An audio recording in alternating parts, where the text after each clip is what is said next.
The cold was relentless. It seeped into the bones, sharp and unforgiving, clinging to every surface in the prison camp. The winter of 1944 had turned the Ardennes into a frozen wasteland. The snow, thick and heavy, piled high against the barracks and trenches, making it seem as though the world outside had been swallowed whole by the silence of winter.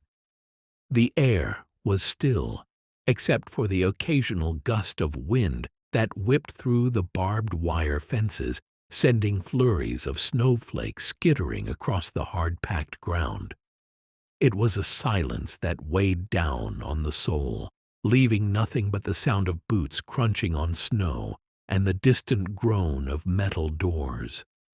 Inside the camp, everything was a shade of gray: gray snow, gray sky, gray faces. The American prisoners of war, including Private John Carter, were huddled together in their thin blankets, their bodies shivering uncontrollably, despite the meager fires they had managed to build. It was the dead of winter, and every breath they took sent a visible puff of steam into the air. Carter's breath came in shallow bursts, as if the cold had stolen his ability to breathe deeply. His fingers were numb, his body aching from the icy grip that seemed to be everywhere. The old wool socks he wore were threadbare, and he could feel the cold seeping through his boots with each step he took. His small corner of the camp was quieter than most. He had learned early on to keep to himself. There was a quiet strength about Carter, a calmness that came not from bravado, but from necessity. In a place where fear and desperation were the only constants, Carter had learned how to survive. Not by fighting, but by observing, by being patient, and by understanding the rhythms of the camp. He was known to the other men as the quiet one, but there was more to him than that. His mind was sharp, always calculating, always watching, always thinking. In the chaos of war, he had learned that action wasn't always the answer. Sometimes it was better to wait for the right moment, to let the storm pass before making your move. But today the stillness was different. It wasn't just the cold, it was something else, something more personal. Carter stood near the barracks, his eyes scanning the horizon, watching the German guards march by, their boots crunching through the snow, their rifles slung casually over their shoulders. The camp was quiet today, too quiet. The tension was palpable, as if the entire world was holding its breath, waiting for something to happen. And for the first time in weeks, Carter felt a stir in his chest, a small flicker of hope. Before the cold of the Ardennes, before the suffocating walls of the POW camp, there was a simpler life, a life that, for Ray Carter, seemed like a distant memory, buried beneath the weight of war. He had grown up on a small farm in Kansas, where the winds never ceased to blow, howling through the wheat fields in the winter and baking them to dust in the summer. The land was flat and the sky stretched on endlessly in all directions, giving the impression that the world itself was as wide and as empty as the horizon. The harshness of the seasons had a way of shaping the people who lived there, hardening them, making them resilient. But it also taught them kindness, especially Ray's mother, Anna, who had a way of making even the harshest winter feel like a blessing. Anna Carter was a school teacher, her life spent shaping young minds in the small, overcrowded classroom in town. She taught math, and though Ray never fully understood his affinity for numbers, there was something about the precision of it all. The patterns, the equations, the way every problem had a solution that appealed to him. Even as a young boy, He was more interested in measuring things than playing with other kids. While his peers ran and played in the fields, Ray would sit quietly, counting the distance between the barn and the silo, estimating the weight of a sack of grain by the curve of its seam, calculating the length of shadows cast by the setting sun.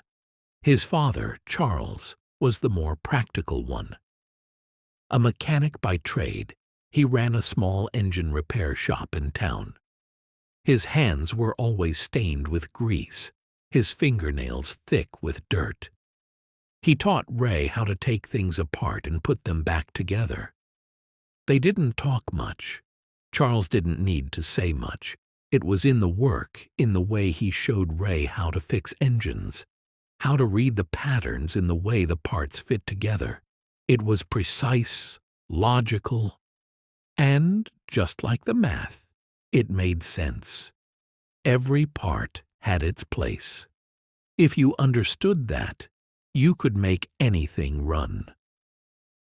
By the time Ray was in his late teens, the world beyond the Kansas plains seemed impossibly far away, but it called to him.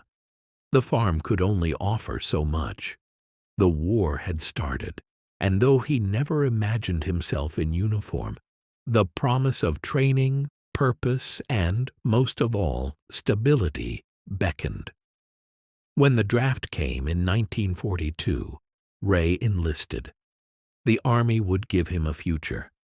What he didn't know, however, was that the future he envisioned would be full of fire, blood, and a transformation he never could have predicted. Before the war, Ray Carter was just a boy with a mind for numbers and a love for the way things fit together. He never considered that those skills, those quiet, unassuming talents, would someday save lives. The camp was always cold, but today it felt colder. Ray Carter pulled his thin woolen blanket tighter around his shoulders as he huddled inside the barracks, his breath fogging up the air in front of him. His fingers ached with cold, but it wasn't just the chill that made him feel uneasy today. There was something different in the air, an undercurrent of tension, a shift in the way the camp felt. It wasn't just the usual despair. It was something else, something he couldn't yet name. He heard the muffled sound of boots crunching against the snow outside. A German guard was making his rounds, walking up and down the perimeter. The sound of the guard's boots, rhythmic and purposeful, reminded Ray of the endless march of time, how each minute in the camp stretched out into eternity. But it wasn't the guard that had Ray's attention today. It was the German soldier who stood nearby, huddled under the bare trees just outside the barracks, shivering violently in the biting cold. Ray's eyes narrowed. The soldier was just a few yards away, a POW like him, but a German one. The soldier's uniform was torn and ragged, much like the rest of the men in the camp, but there was something different about him. He stood off to the side, isolated from the others, his posture rigid, his face a mask of exhaustion and defeat. Ray could see that the soldier was struggling, but not just with the cold. His boots, too big and worn, didn't fit properly, and the soldier's bare feet were visible beneath the torn cuffs of his pants, blue and frostbitten from the exposure. Ray couldn't tear his gaze away. The soldier's eyes met his for just a moment, a brief, fleeting connection that felt more profound than any words exchanged. It was a look of shared pain, of understanding. Both men were prisoners of war. Both were stuck in the same place, living the same nightmare, and yet here they were, separated by nationality, by uniform, by allegiance, but bound by something deeper. They were both human, both suffering, both enduring the same cold, the same hunger, the same fear. Ray looked down at his own feet, his boots worn and soaked through from the constant wetness of the snow. He'd been trying to conserve what little warmth he had, but the reality was inescapable. The cold was relentless, and it had claimed every inch of his body. The German soldier stumbled slightly, his legs shaking with the weight of exhaustion, and Ray saw him glance at the snow-covered ground in front of him, his face twisted in quiet pain. It was in that moment that something inside Ray shifted. The anger he'd felt for the Germans, the hatred he'd carried for so long, seemed to fade into the background.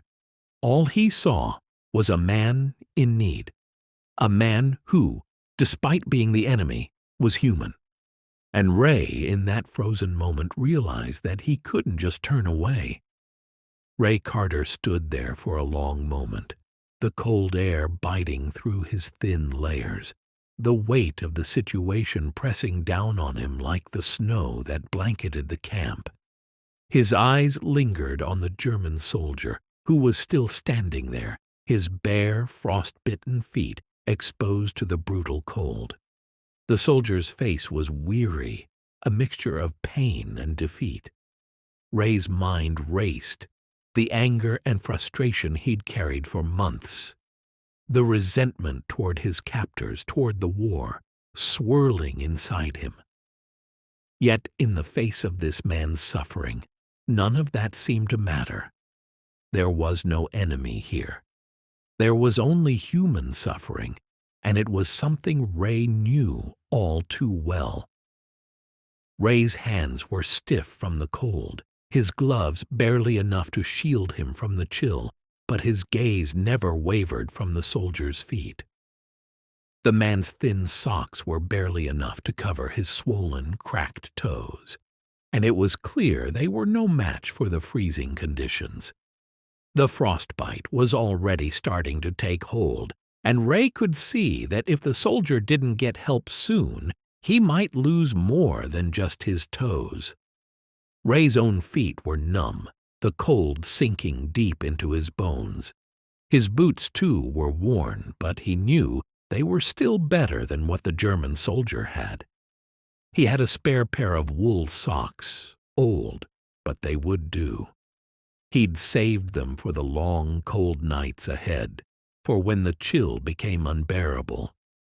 But now, standing in the freezing camp, with nothing but silence and the harsh sound of wind to break the stillness, he realized something. Those socks weren't his to keep, not anymore. He glanced around quickly. No one else was paying attention. The guards were too far off, the other prisoners lost in their own thoughts, huddled in their blankets, too cold to care about anything but their own survival. Ray took a slow, steady breath and made a decision. Without a word, he unbuckled his boots and carefully removed his own socks.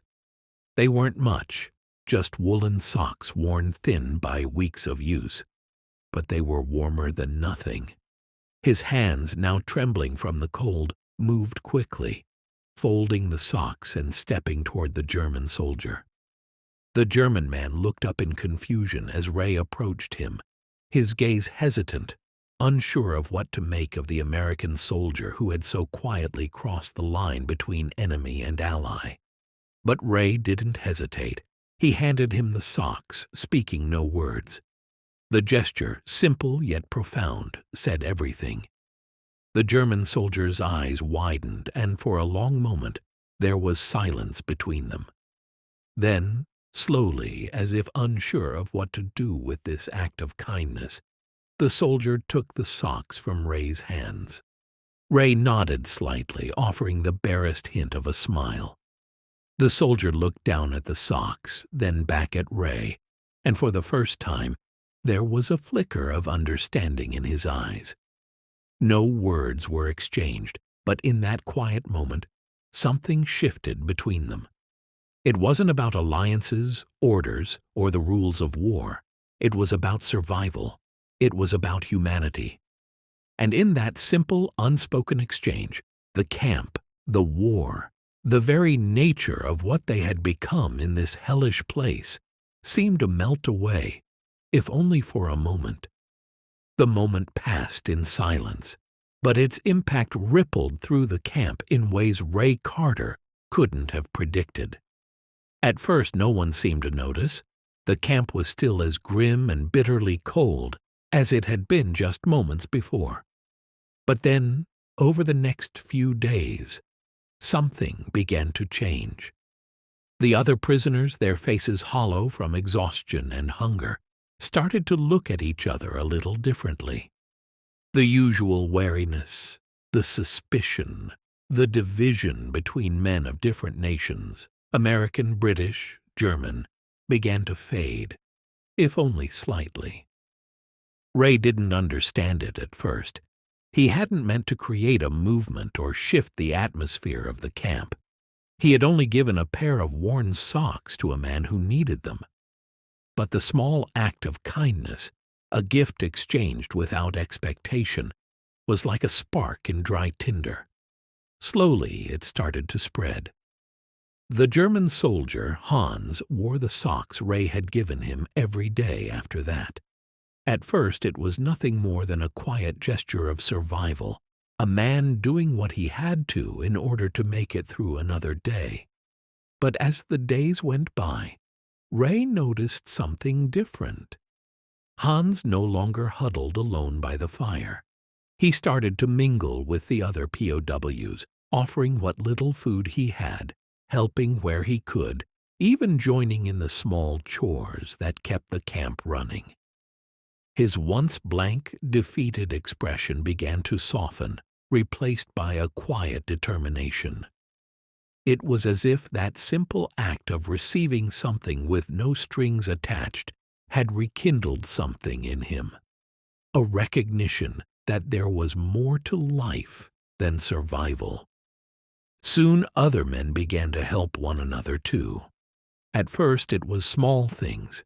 A piece of bread passed from one soldier to another, a coat shared between two freezing men. A prisoner who had been hoarding a blanket gave it to another, too weak to survive the cold without it. What had started as a moment between Ray and Hans grew into a quiet collective resistance against the brutal indifference of the camp.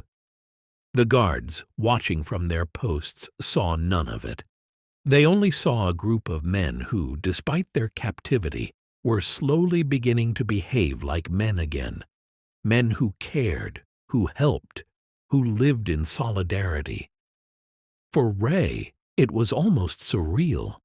The camp still stank of despair. The snow still covered the ground like a thick, cold blanket, and the guards were just as merciless as they had always been. But now, there was something different in the air. The men were quieter, less prone to fight, more likely to share a glance or a smile, however fleeting.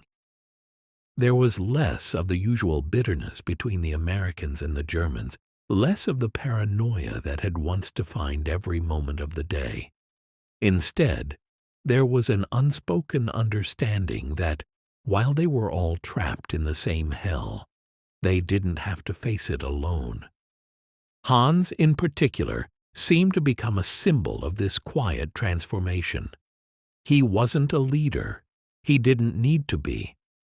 But the other prisoners respected him, and when the German soldier was offered food, blankets, or help from someone else, he always shared it in turn. Ray watched this change with a quiet sense of awe.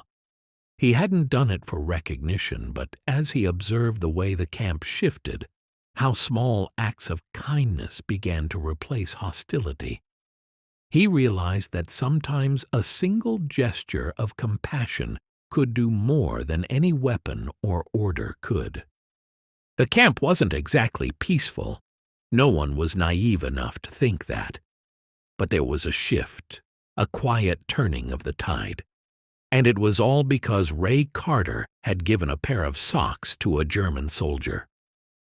Ray Carter sat alone in the dim light of the barracks that evening, his back against the cold wooden wall, his fingers still tingling from the icy chill that had seeped into his bones. The camp was as quiet as it had ever been, but the silence now felt different. There was no longer the constant hum of tension, no longer the sharp sounds of shuffling boots and muffled arguments. The usual hostility had lifted, if only for a moment, replaced by something that resembled camaraderie. But in the stillness of the night, Ray couldn't shake the question swirling in his mind. Was what he did really enough? Had it truly made a difference? In a place like this, where survival was the only goal, where every day felt like a battle against the elements, hunger, and the ever-looming threat of death, it was hard to see the bigger picture. It was hard to believe that a small act of kindness, a simple gift of socks, could change anything. And yet, as he glanced over at Hans, the German soldier now sitting with a few other men near the fire, laughing quietly, sharing what little they had, Ray couldn't help but feel a flicker of something deep inside him. It wasn't pride. It was something else. Something that felt like a weight lifting off his chest. The camp wasn't a place for grand gestures. There were no medals to be earned here, no recognition to be had. And yet the ripple effect of his small decision had changed the men around him. Ray hadn't done it for praise. He hadn't done it for any reason other than the simple fact that he couldn't stand to see another man suffer when he had the means to help. But now, as he reflected on the days that followed, he realized how much the simple act had shifted things. The other men had taken it as a sign, small perhaps but significant nonetheless, that even in the worst of times, even in the heart of war, there was still room for humanity. It was strange to think about. War was supposed to strip people of their humanity, to turn them into numbers, into enemies. But that act of giving, of reaching out and offering a small piece of warmth to someone who needed it, had done the opposite. It had restored something fundamental to the men of the camp. They were still soldiers, still prisoners, but they were no longer just prisoners of war. They had become something more. They had become men who cared, men who could still see the value in one another. Ray's eyes drifted to Hans again. The man was no longer the shell of the defeated soldier who had stumbled through the snow. He was different now, standing tall in the camp, helping others, offering his own meager rations to those who had none. Ray didn't need to hear the word spoken. It was written on Hans's face. That simple gift, those worn-out socks, had ignited something in him, something that went beyond survival, something that made them all a little more human. For Ray, it wasn't about heroism or recognition. It wasn't about breaking the rules or defying orders. It was about necessity. It was about knowing deep down that sometimes the right decision wasn't the one dictated by authority or protocol. Sometimes the right decision was the one made from the heart. And in that small, quiet moment, when he had handed those socks over, Ray had made the right decision. But as the days passed, he couldn't help but wonder if he had done something more. Had he really changed the camp? Or had the act merely revealed something that was always there, buried deep within the men? Something that had been forgotten beneath the weight of the war? Ray didn't know the answer. He didn't need to. All he knew was that, for the first time in weeks, the air felt just a little less heavy, and the camp, while still cold and grim, seemed like it could maybe, just maybe, become something more than a place of endless suffering. And that, to Ray, was a quiet victory in itself. The days passed slowly in the camp. each one a battle to stay warm, stay alive, and stay sane. The cold was still unforgiving, the hunger still gnawing at their insides, but something had shifted in the air. It was subtle, like the faintest hint of warmth on an otherwise freezing morning, but it was there, an unspoken change that had taken root in the hearts of the men. Ray Carter felt it in the way the other prisoners interacted, the way they shared their food, their blankets, and even their stories. There was no grand transformation, no immediate shift in the structure of the camp, but it was as if a quiet ripple of humanity had spread through the barracks, a reminder that even in the darkest of places there was still light to be found. Ray watched from the corner of the room as Hans, the German soldier, moved through the camp. The man was no longer the isolated, defeated figure he had once been. He had become something more, a symbol, perhaps, of the unexpected change that had come over the camp. Hans had stopped being just a German POW. He had become one of them. The other men didn't look at him with the same suspicion they once had. Instead, they nodded at him as he passed, offered him food when they had it, and shared small moments of camaraderie in the cold. Hans had transformed from a man broken by the war into a man who had found something worth fighting for again: connection, solidarity, and compassion. Ray didn't speak much, and he certainly didn't seek out praise, but he couldn't help but feel a quiet sense of pride in the change he had witnessed. It wasn't just the physical act of giving the socks to Hans that had made a difference. It was the way it had rippled through the camp, how it had broken down the invisible walls between enemy soldiers, between men who had been taught to see one another as nothing more than opposing forces. In that moment, Ray had unknowingly begun to change the dynamics of the entire camp, shifting the focus from survival at any cost to survival with humanity intact. The men were still prisoners. They were still at war. But they were also something else.